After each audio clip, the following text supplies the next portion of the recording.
Together, strong! Have you come to save your apes? I came for you. It's never too late to talk. Oh!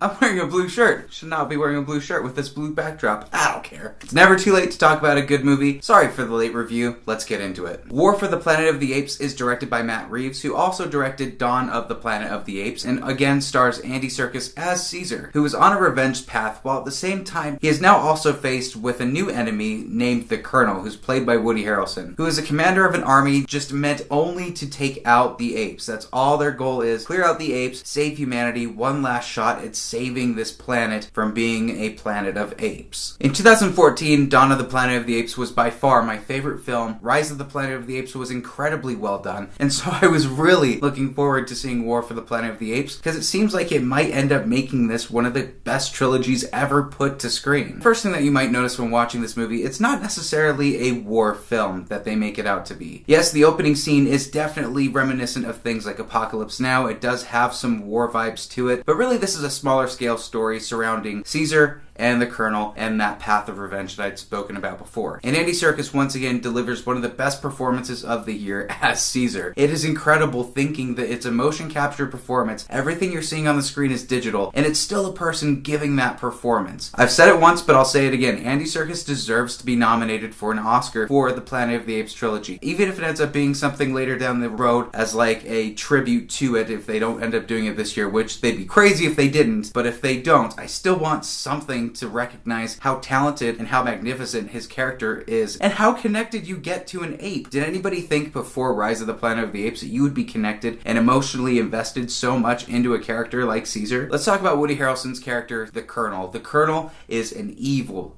dude, and Woody Harrelson really shows off his villain chops with this film. I really like his character. I think just the same as other characters that are villains in this franchise, there's a little bit of good and a little bit of bad, and they do think that they're right in their own way, because when you look at it, they're trying to save the world. They're trying to save humanity from these apes, and to that perspective, you almost have to be on their side too. However, the way he goes about it is pure evil, and that's something that I'm excited for you guys to go and see if you haven't already. And the music in this film is fantastic. Michael Giacchino did a great job scoring this film. I still listen to some of the music before I'm going to bed at night. It is fantastic. Where the movie falters a little bit for me personally is in its story. I personally do not understand why they spent the second part and towards the third act of the film in a situation that Caesar had already been in the previous installments. It's not that I was looking for a big all-out war with apes and tanks and fighting. Well, I guess I did kind of expect that with this. The movie's called War for the Planet of the Apes, and you didn't really get any war in this film. And I can't really delve into what type of movie this is because that's a bit of a spoiler, but at the same time, they did market it a little bit weird, and the title of the film completely doesn't show what the film is actually about. Not to say that I didn't like this movie, because I love the movie, and I still think that it is one of the strongest trilogies out there today in modern cinema. However, when they get into the second and the third act and they start going through these themes that we've already seen Caesar go through before, it does tend to slow down the film a little bit to the point where you do get a little bored watching some of the moments in the movie. That's just my opinion. I don't know if you guys feel the same way. Leave a comment down below if you don't. If you do, the film as a whole I think is magnificent. It's got some of the best moments that you'll see thus far this year. It definitely should be nominated for some awards. Andy Serkis nails the performance of Caesar. Woody Harrelson does a great job. The movie gets very dark and it's very tense. Is it a perfect film? No. But is it a really enjoyable time to go and see this film?